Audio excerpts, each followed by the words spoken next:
This episode is dedicated to actor, role model, and real-life superhero, Chadwick Boseman.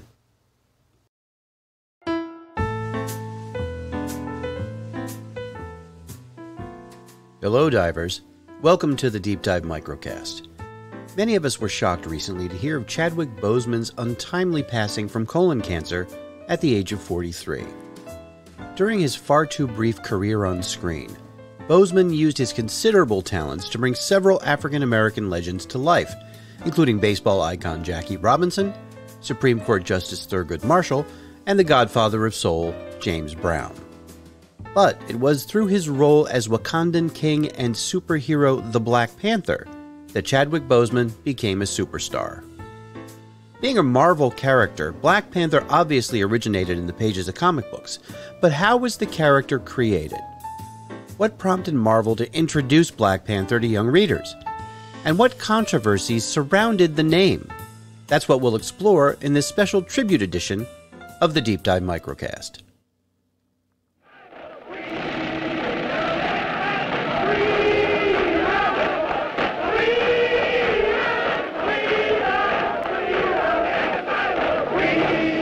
The year is 1966, and the United States is deep in the throes of what would become known as the Civil Rights Movement.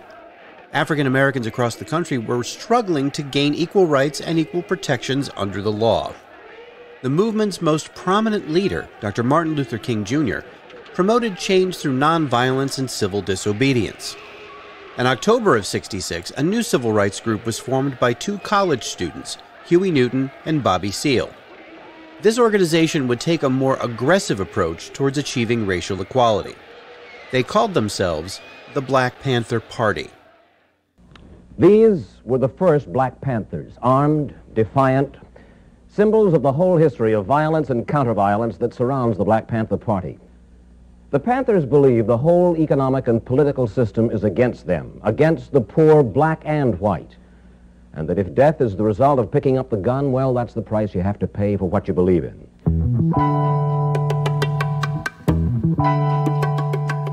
It has been suggested that either the Black Panther Party took its name from the comic book character, or vice versa, because both began in 1966. Neither story is true.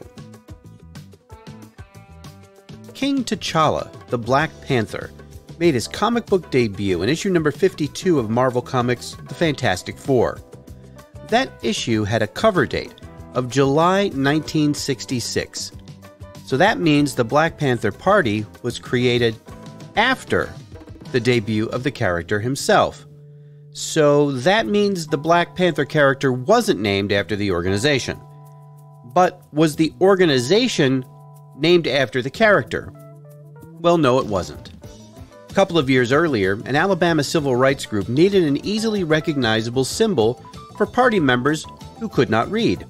That symbol was borrowed from the local black university's mascot, the Panthers. That Alabama civil rights group ultimately became the Black Panther Party. So, as you can see, the two had no impact on each other. Sort of. We'll get to that in a bit. Hi, heroes. This is Stan Lee coming at you.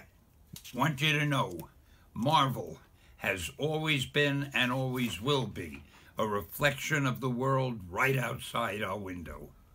That world may change and evolve, but the one thing that will never change is the way we tell our stories of heroism.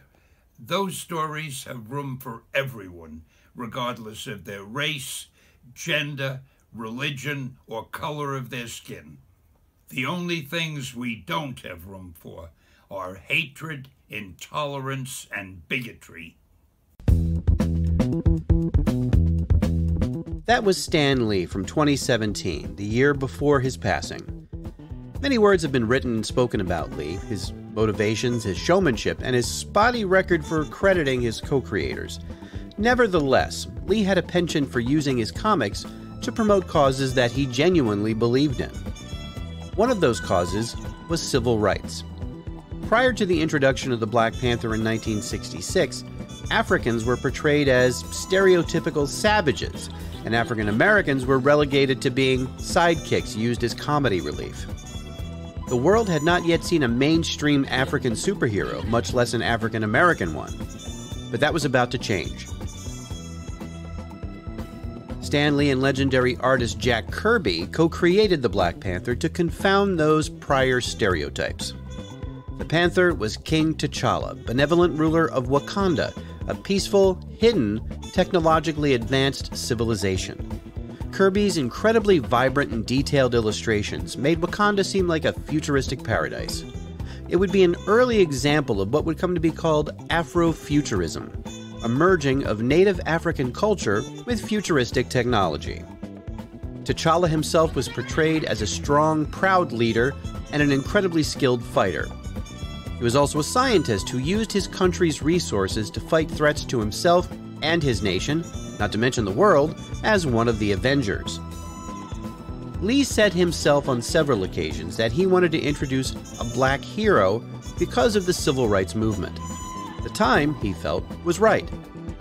Interestingly, because the Black Panther was African and not an African American, the character did not need to directly reference the civil unrest going on in the United States, thereby sidestepping potential controversy.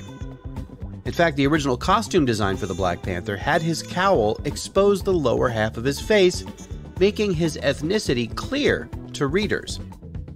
Before publication of his debut, it was changed to a full face mask to avoid having problems distributing the issue in southern states where stores might be wary of featuring a black hero on the cover. Still, the doors had been opened, and it was only a few years later that the first mainstream African-American superhero, the Falcon, was introduced by Marvel. In the half-century since his introduction, the Black Panther has appeared alongside almost every other mainstream Marvel hero.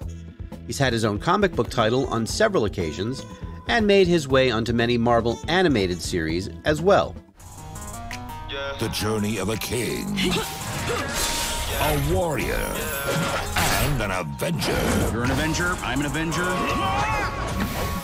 We're practically family. What is my favorite color? I'm gonna go with black? The season premiere of Marvel's Avengers, Black Panther's Quest. Action Princess Shuri to grumpy brother T'Challa. Sisters, huh? You have no idea. Previously, I mentioned that the Black Panther Party and the character did have some connection. In the early 1970s, the Black Panther Party had been making news headlines after engaging in armed conflicts with police and eventually among warring factions within the organization itself. The violence and infighting garnered a lot of negative media coverage.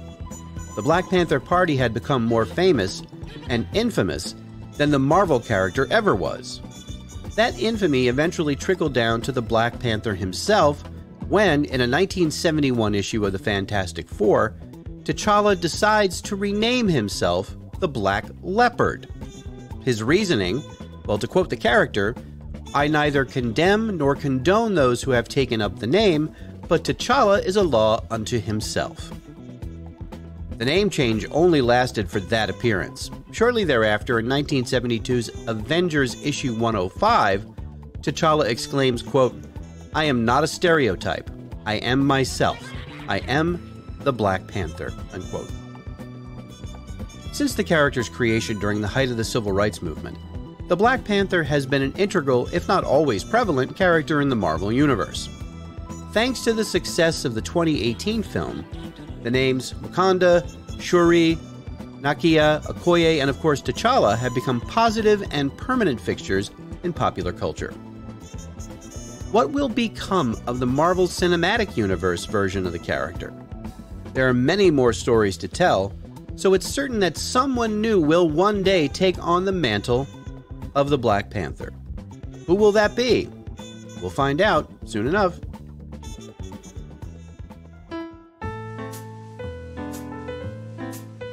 That's it for this week. Thank you for joining me. Next time on the Deep Dive Podcast, Manda and I dive into movies that everyone loves, but we hate, which is the opposite of what we did the last time.